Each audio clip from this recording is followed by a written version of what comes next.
तुरीयां द्रविणं त्वमेव सर्वं मम देव देव। ओम नमः भगवते वासुदेवाय।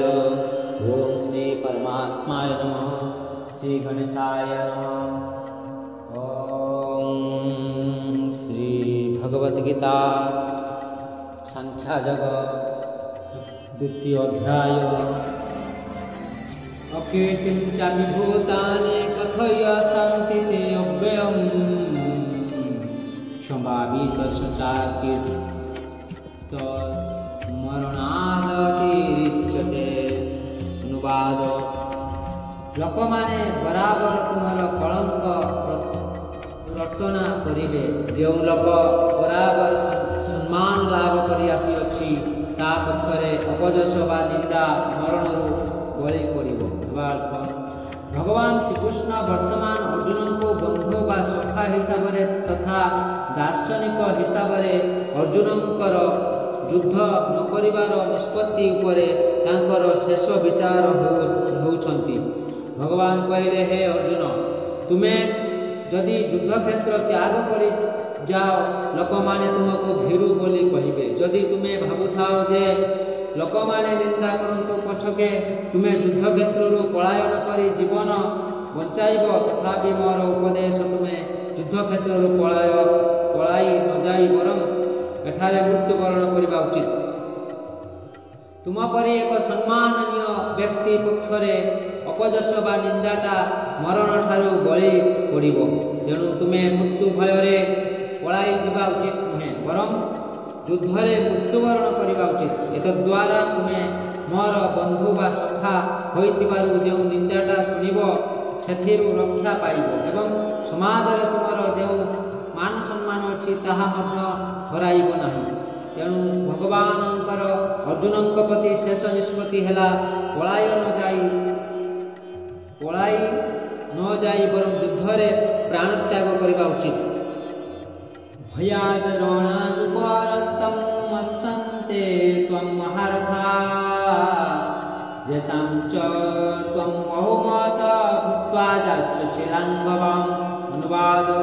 जो महारथी माने तुमर नाम जस सुनाम आदि श्रवण करी तुमको खूब उच्च आसन देइछंती, सेमाने वर्तमान तुमको रणक्षेत्र त्याग करिबारे भाबिबे जे तुमे भयरे एपरि करूछ एवं सेमाने तुमको एक भीरु बोली भाबिबे। भावार्थ। भगवान श्रीकृष्ण अर्जुन को तांकर बाणी सुनाई चलिले। कदापि एकथा भावना ही जे दुर्योधन कर्ण आदि विशिष्ट महारथी गण तुमको सहानुभूति बा अनुकंपा कथा कदापि भाविबे नहीं।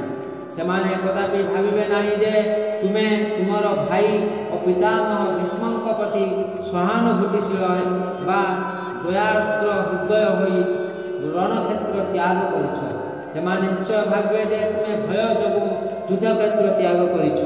एही परि भावरे तुमर जो उच्च सुनाम अछि तार निम्नगति बा नर्कगति हेबो।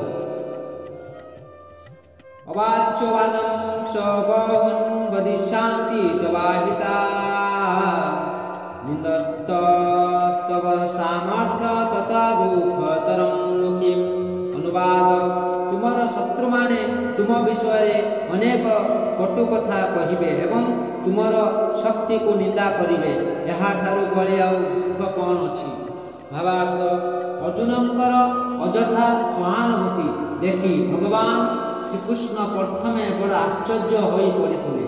तांकर ए प्रकार अनुकंपा बा सहानुभूति को से अनार्य कर गुण बोली कहिछंती। वर्तमान अनेक कथा कही अर्जुनंकर तथा कथित दया बा सहानुभूति जे अजथा यह प्रमाण करुछंती।